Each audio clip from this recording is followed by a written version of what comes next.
Good afternoon and welcome to this week's episode of the Kaimin Sports Talk. I'm joined by Jackson Wagner and Jesse Flickinger. We've assembled a crack team of Seattle Mariners fans for today's Sports Talk because despite the weather outside, despite the fact that it was snowing this morning in Missoula, baseball is right around the corner. I'm just so goddamn excited. It makes me sick to my stomach. All I want is a hot dog. Opening day is April 5th, and it's going to be the Cardinals and the Cubs who start off the Major League season this year. Cardinals, in my opinion, always a threat, but I think Chicago might be improving?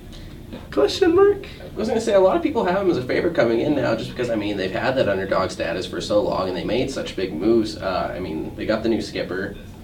Madden. Joe Madden. They bring in Joel Madden, someone with some World Series pedigree. But at the same time, it's the Cubs. Like they have this I think Uber. a lot of the Back to the Future thing is also working for them too. Yeah. So They have this Uber prospect named Chris Bryant. He has hit 8 home runs this year and is batting like 490 last time I checked in spring training, which is just, that's preposterous. Yeah, and I don't even care that it's the spring. Like, you put up numbers like that anywhere, and you have MLB talent. He's obviously. really just daring the Cubs to put him in AAA because he was drafted in 2013. He's like just right on the cusp. So who knows where that'll go? But one of those home runs came off of our boy, King Felix himself. who's still feeling the pain of not getting the Cy Young. Let's revisit that. I don't hate to reg up old wounds, but Felix is the most dominant pitcher in the American League.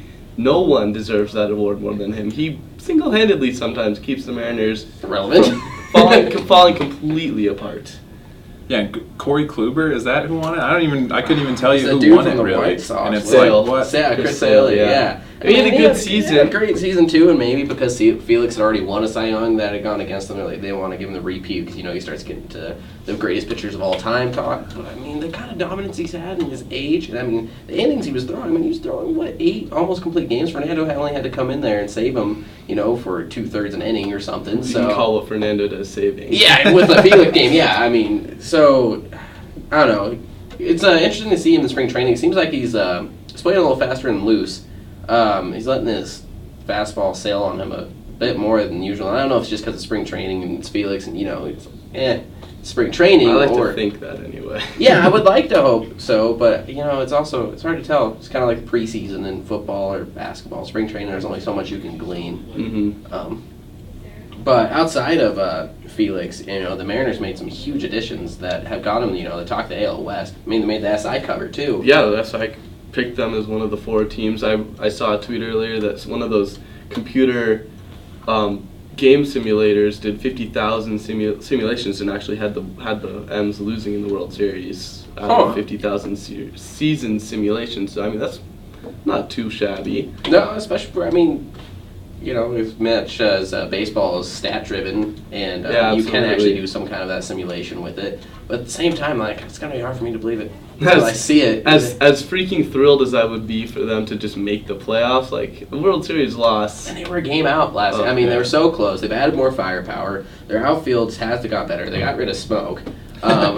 Pain, so much sadness, by the way. Yeah, it was not sad. Ackley came on strong at the end of last season. The inclusion of Austin Jackson out in center, and he's hot or cold, but he was a lot better than rolling out, James Jones every once in a while, or putting out, who's our other utility? Oh God, what's his name? The kid from Detroit. Well, the kid from Detroit's Austin Jackson. No, yeah, I don't remember his name.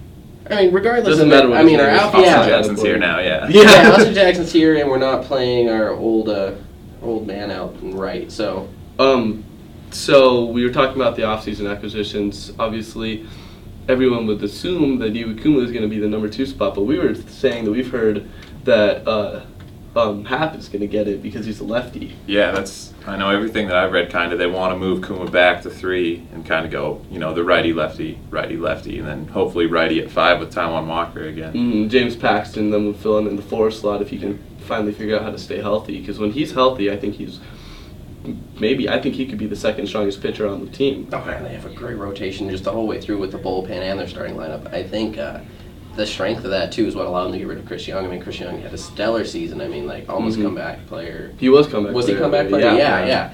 Absolutely Tallest great. baseball player of all time, by the way, at 6'10". Oh, Yeah. He doesn't look that way. I didn't know that until like the end of last season when I was looking at He's all massive. those stats. Yeah, It's he's a bizarre. huge dude. And so I think the way it's going to shake out is you rank, Taiwan at 5, Paxton at 4, and then it's nice that you have a guy like Ronas Elias who spent a lot of time in the rotation last summer, is going to be either battling for that 5 spot with Taiwan, or maybe you can see him fill into a nice middle inning role, which would be wonderful for him. He always, last summer I noticed he would start and for his first 2 or 3 innings would go wonderfully, and then things would get a little shaky, and I don't know if that was because of lack of experience. He got called right up from Double A at the beginning of last season after defecting from Cuba. Like hasn't spent a lot of time, or if he's just not built for 2 or 3 innings. So maybe he could find himself a nice spot in the middle of the bullpen. I think my only concern with pitching this season, because it's great all around, is probably just Fernando, though. His save, that was the most he's had in his entire career. He's up there in age now, see if he can keep it going. If we start to have Fernando shut it down mid-season, or, he starts to have some struggles. The M's win some games by 1 or 2 runs. It's not like not that we've seen yet. Especially at Safeco. Not some huge offensive powerhouse. So I think the relievers in the bullpen will be a really strong indicator of how well they can go. Yeah, and that's the thing that kept us afloat last season was the bullpen was just so good. Mm-hmm. And when you have that's huge in baseball. When you have a dominant bullpen, you can win a lot of games. Just like the Mariners do, 2-1 games and all those close ones.